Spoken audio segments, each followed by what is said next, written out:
Good morning students, this is 12th class biology, lecture 1 of chapter 6 molecular basis of inheritance.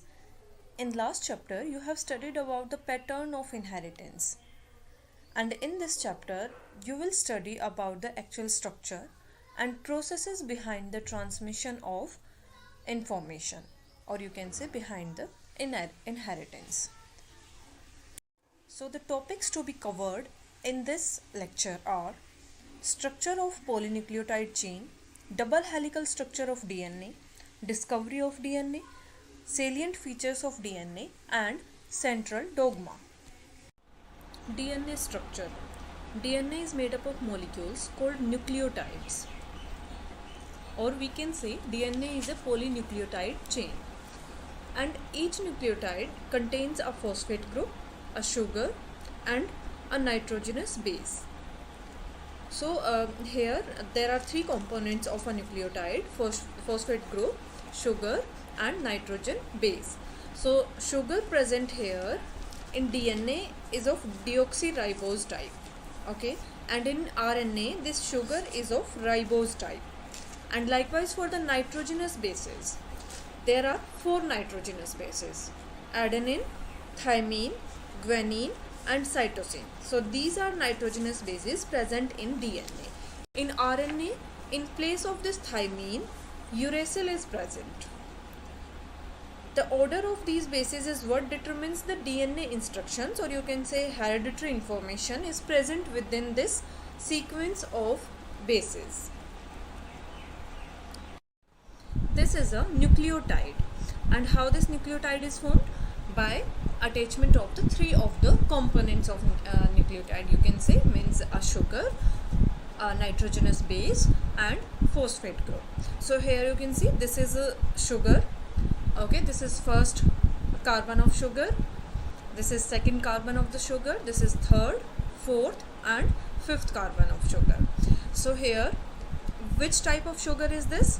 This is ribose type of sugar, because OH is present here. And in deoxyribose type of sugar, this in place of this OH only H is present. So this ribose type of sugar is present in RNA, and deoxyribose type sugar means where OH is replaced by H, that deoxyribose type of sugar is present in DNA. So we can say this structure formed by this ribose type of sugar will be called ribonucleotide. Okay, and if the sugar present here is of deoxyribose type, then the structure will be called deoxyribonucleotide. So this is a structure of a ribonucleotide. So see here, this is a ribose type of sugar, and on the first carbon of this sugar, one of the nitrogenous base is attached. Okay, this nitrogenous base can be adenine, uracil, cytosine, or guanine. Why uracil and why not thymine? Because this is ribose type of sugar, okay, and in RNA only uracil is present. If it would be of deoxyribose type sugar, then the base will be thymine. Okay, so that base can be adenine, thymine, cytosine, or guanine. Now see at the fifth carbon of this sugar. At fifth carbon, this phosphate group is attached here. Okay, and this phosphate is attached here by ester bond. Okay, this bond formed between fifth carbon of sugar and this phosphate group here is called ester bond. So this is ester bond here, or you can say a phosphoester bond. Okay, phosphate and sugar, that is called phosphoester bond. And this bond formed here between a sugar and a nitrogenous base, this bond is called N-glycosidic linkage or glycosidic bond. Okay, so these two bonds are present here in a nucleotide.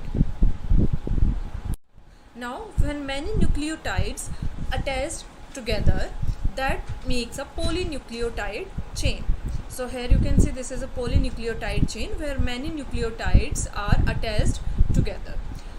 Now this is first nucleotide, and here you can see on the first carbon of this sugar, this nitrogenous base, one of the nitrogenous base, that is adenine, is present here. Okay, by which is attached with the N-glycosidic linkage, and this is second carbon, this is third carbon, this is fourth, and this is fifth, and with this fifth carbon this phosphate is attached here, right? So this phosphate is attached by ester bond. Now at the third carbon of this sugar, this carbon makes a bond with phosphate of next nucleotide for the formation of a polynucleotide chain. So you can say this polynucleotide chain is formed due to formation of phosphodiester bond. This bond present here is called phosphodiester bond because two ester bonds are forming here. One here with the third carbon of one sugar, and next here with the fifth carbon of next sugar. Okay, so this can be called 3 prime 5 prime. 3 prime means for the third carbon of this sugar, and this for the fifth carbon of this sugar. So this bond can be called 3 prime 5 prime phosphodiester bond. So you can say nucleotides are attached together by the formation of phosphodiester bond, and specifically we can say by the formation of 3 prime 5 prime phosphodiester bond is formed between the nucleotides, and this is how a polynucleotide chain will be formed. Now this nucleotide also will get attached with the next nucleotide by the formation of same phosphodiester bond here, and this one with the next one. Okay, here third carbon of one sugar and fifth carbon of next sugar are attached together with one phosphate, right? And this structure is called a polynucleotide chain.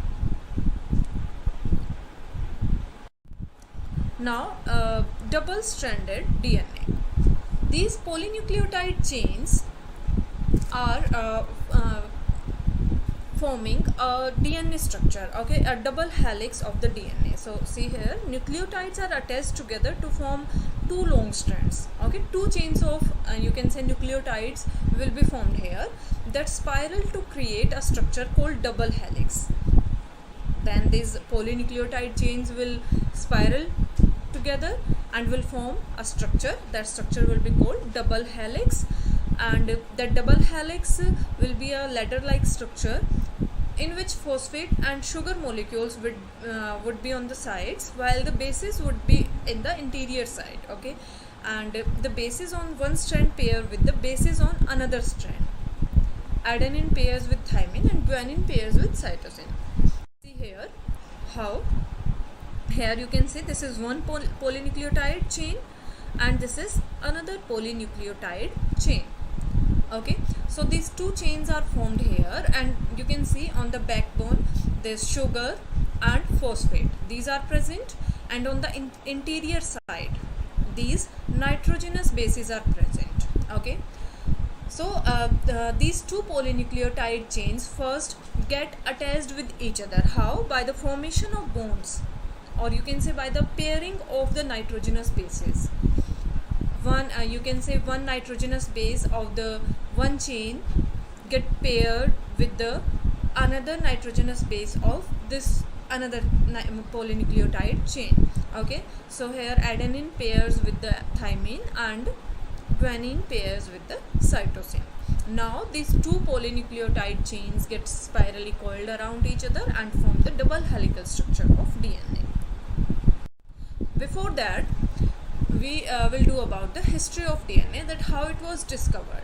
So Frederick Miescher was a scientist. He discovered DNA in 1869. How he discovered it? He was studying nuclei of pus cells. Okay, and then he observed inside the nuclei a non-protein substance. Okay, and he gave the name nuclein to this non-protein substance. Later on, this nuclein was said to be DNA. Now, because at that time it was not possible to chemically describe the structure of the that nuclein present inside the nucleus. Okay, later on in 1953, James Watson and Francis Crick, they describe the structure of DNA as the double helical model. Okay, and they described it on the basis of X-ray diffraction data of Morris Wilkins and Rosalind Franklin. Okay, these two scientists, Wilkins and Franklin, they gave some X-ray diffraction data, and on the basis of that, Watson and Crick figured out the structure of DNA as a double helix, which they realized could carry the biological information. Now, Watson and Crick also got Nobel Prize in Medicine in 1962 for their discoveries concerning the molecular structure of nucleic acid, you can say DNA and RNA. Now, as the Watson and Crick gave double helical model of DNA, they also told about the pairing of nitrogenous bases between the two polynucleotide chains, or between the two strands of DNA. Okay, and they gave this pairing rule on the basis of Erwin-Chargaff's rule. Okay, before Watson and Crick, you can say Erwin-Chargaff gave some rule for the pairing of nitrogenous bases present inside the polynucleotide chain, and this is the rule of Erwin-Chargaff. Erwin-Chargaff said that adenine always pairs with thymine, and content of adenine in a polynucleotide chain, or you can say in a strand in a DNA, is always equal to that of thymine. So percentage of adenine is always equal to thymine, and because guanine pairs with cytosine, so guanine percentage is always equal to cytosine. Here adenine, guanine are purines, and thymine and cytosine are pyrimidines. So Erwin-Chargaff said that purines percentage is always equal to the pyrimidine. So in a DNA, purines and pyrimidines are always in equal concentration. Okay, so in a DNA, A plus G is always equal to T plus C. A plus G means purines and T plus C means pyrimidines. These are always equal. Now, based on all these observations, salient features of DNA double helical model were given. Okay, and you can say Watson and Crick described the structure double helical model of DNA, and they gave these salient features for the double helical model of DNA. The first feature was the double helix structure is made up of two polynucleotide chains. The backbone is constituted by sugar phosphate and the bases project inside. Here you see this is double helical structure of DNA, and here you can see at the backbone sugar and phosphates are present. S is representing sugar and P for the phosphate here. So at the backbone sugar and phosphates are present, and on the interior side you can see these nitrogenous bases C, G, A, T. These are adenine, thymine, guanine, cytosine. These nitrogenous bases are present on the interior side. Okay, so you can see here the DNA is made up of two polynucleotide chains in which sugar and phosphates are present on the backbone and nitrogenous bases are present on the interior side. Next salient feature was these two chains possess anti-parallel polarity. Means one chain has polarity 5' to 3', and the other has 3' to 5'. So here you can see that this is one polynucleotide chain. Okay, this has polarity 5' to 3', and another chain having polarity 3' to 5'. So you can say that two polynucleotide chains are anti-parallel to each other, because one is having polarity 5' on this side and another is having 3'. So these are anti-parallel to each other. Third salient feature of DNA double helical model is the two strands of DNA are joined together by hydrogen bonds. Okay, these two nucleotide chains you can say, or two strands of DNA you can say, how these are joined together by hydrogen bonds. And where these hydrogen bonds are formed? between purines and pyrimidines. And you know purines are adenine and guanine, and pyrimidines are cytosine and thymine. So adenine always pairs with thymine, means one purine and one pyrimidine, by 2 hydrogen bonds, and guanine always pairs with cytosine by 3 hydrogen bonds. So you can see here this adenine is paired with the thymine by double lines, and these lines are representing hydrogen bonds. So by double hydrogen bond, and here guanine and cytosine by triple bond, or you can say 3 hydrogen bonds. Fourth feature is the two chains are coiled in a right-handed manner, where the pitch of the helix is 3.4 nanometer. So see here, these two chains are coiled in right-handed manner. Okay, so this is right-handed manner, their coiling is okay, and pitch of the helix is 3.4 nanometer. So this is pitch. Pitch means from here to here, means complete one turn, you can say. Okay, from here it is starting, if you consider, then from here to here it will complete a turn. Okay, and this pitch length is 3.4 nanometer, and distance between two base pairs is 3.4 angstrom, or you can say 0.34 nanometer. So here you can see between two base pairs. So this is one base pair adenine thymine, and this is next base pair adenine and thymine. So distance between these two base pairs, this is 0.34 nanometer. And one more thing, diameter of this DNA helix is 2 nanometer. So add this thing also here, diameter is 2 nanometer. Next feature is the plane of one base pair stacks over the other. Here you can see this is one base pair stacking over the other. Okay, and this stacking of the bases over one another provide you can say extra stability to the DNA helix structure. How the stability is provided? By the formation of hydrogen bonds between the base pairs, right? Now this stacking of base pairs over each other makes a ladder-like structure, and it provides extra stability. After giving the double helical structure of DNA, Watson and Crick also tried to understand about the transmission of information, or you can say flow of information from DNA to proteins. Okay, and they proposed central dogma.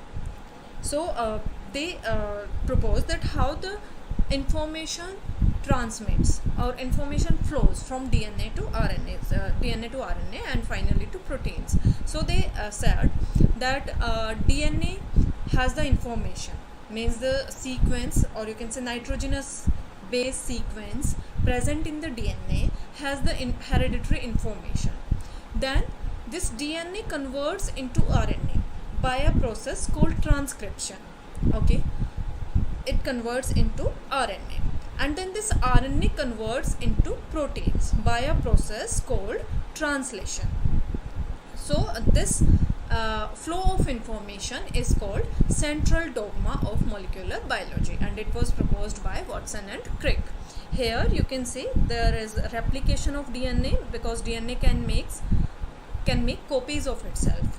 So DNA can make copies of itself, then it transcribe to form RNA, and RNA translate to form proteins. Later on in this chapter you will study about transcription and translation also, that how these processes are occurring, how DNA is converting into RNA and then RNA into proteins. Now in some viruses, genetic material is RNA instead of DNA. Okay, they have RNA as their genetic material. So what happened in those viruses, how the genetic information flows? So in those viruses, first RNA converts into DNA, and because conversion of DNA into RNA is called transcription, so conversion of RNA into DNA in the viruses, you can say that process is called reverse transcription. And where this reverse transcription occur? This is for viruses. Okay, with the help of a special enzyme present there, reverse transcriptase within their RNA, they convert their RNA into DNA, and the process will be called reverse transcription. Now your homework for today. First, you need to read today's topic from your NCERT book and do NCERT question number 1, 2 and 3.